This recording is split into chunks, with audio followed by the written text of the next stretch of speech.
Inna nahnu nuhyil mauta.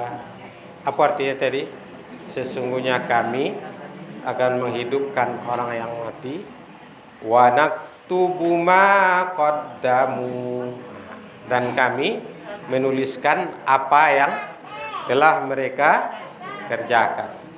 Wa atharahum, dan bekas-bekas mereka. Wa kullu syai'in, dan tiap-tiap sesuatu ahsaynahu, kami himpun ia fi imamin mubin. Imam di sini tidak berarti imam sembahyang dah. Di dalam kitab catatan yang nyata, di dalam kitab Lauhul Mahfuz yang nyata, imam itu terkemuka. Jadi asal imam beko jadi imam sembahyang. Nah, imam dalam Al-Quran ada yang berarti imam pemimpin dalam bahasa Arab. Ada yang berarti ya imam sholat. Ada yang berarti Lauhul Mahfuz. Lauhul Mahfuz juga imam. Jadi kalau Indo belajar Quran, belajar tafsirnya, satu saja di awak sadanya dapat sebuah kata, jauh itu artinya. Rupanya enggak. Kini berhubungan dengan ayat ke ibu, ada asbabun nuzulnya, sebab turun ayat, mak mudah kita pahami. Ayat ke berdasarkan riwayat yang terdapat di dalam hadis-hadis Nabi, termasuk juga di dalam tafsir-tafsir, diturunkan berhubungan dengan kasus yang dialami oleh Banu Salimah. Bani atau Banu Salimah. Itu nama orang dah. Bani Salimah adalah nama salah satu dari suku Ansor yang ada di Madinah. Jadi suku Ansor itu orang-orang memberikan pertolongan kepada Nabi. Dari suku Aus dan Khazraj. Dari suku Aus dan Khazraj itu ada pula anak sukunya namanya Bani Salimah. Bani Salimah namanya. Mereka dari Bani Salimah tinggal di perkampungan yang terletak di pinggir kota Madinah. Jadi orang tu jauh dari masjid Nabi Sallallahu Alaihi Wasallam.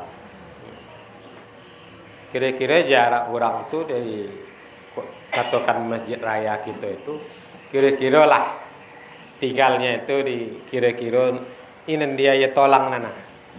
Kira-kira tahu dan jauh di sini. Di apa namanya itu? Kalau ke arah Sepompek lah di Tamiang. Ya. Kira-kira untuk awak di Ujung Gadiang. Mereka selalu aktif dalam kegiatan ibadah dan kegiatan lainnya yang dilakukan oleh Rasulullah di Masjid Nabawi. Kita dapat membayangkan betapa payahnya Bani Salimah ini setiap waktu perlu berjalan kaki, berjalan yang jauh sehingga sampai ke Masjid Nabi. Sebagai orang-orang yang beriman kepada Allah dan Rasulnya, tentu saja Bani Salimah ini tidak ingin ketinggalan dalam kegiatan yang dilakukan oleh Rasulullah di Masjid Nabawi. Karena mereka punya kesusahan, letak perkampungan mereka jauh dari Masjid Nabawi. Mulailah mereka ini berencana hendak menjual lahan perkampungan mereka itu dengan maksud nanti dibeli lokasi yang luang yang tidak jauh dari Masjid Nabawi, dari Masjid Nabi itu. Jadi ada lahan yang kosong di dekat Masjid Nabawi yang tidak berpenghuni waktu itu, ingin mereka membelinya. Ya kan? Kan barang yang rasional saja. Ya, dijual perumahan lama untuk dibeli perumahan baru dengan maksud perumahan baru ini lebih dekat ke masjid supaya ibadah mereka lebih terjaga. Masuk akal tak Ibu? Masuk akal, sesuai.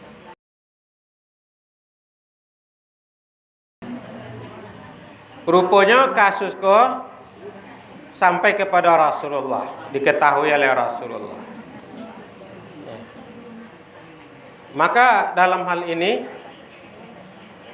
Rasulullah SAW rupanya kepada beliau turunlah ayat ini.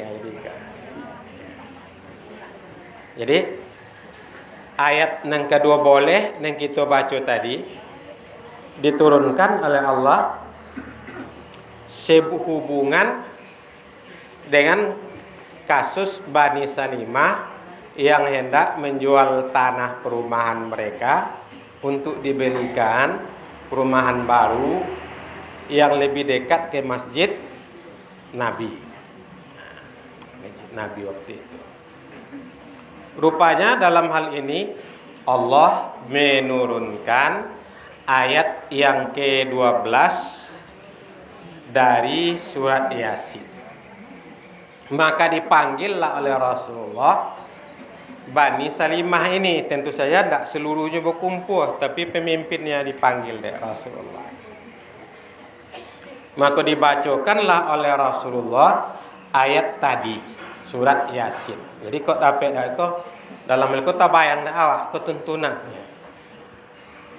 Inna nahnu nuhyil mauta wa naktubu ma qaddamu wa asarahum wa kulla syai'in ahsaynahu fi imamin mubin. Jadi disampaikan oleh Rasulullah dengan pengertian yang tadi itu. Disampaikan oleh Rasulullah, apa kata Rasulullah waktu itu? Ya Bani Salimah, wahai orang-orang Bani Salimah, inna asarakum tuktabu fala tantaqilu. Wahai Bani Salimah, sesungguhnya jejak-jejak kaki kamu itu akan dituliskan pahalanya itu.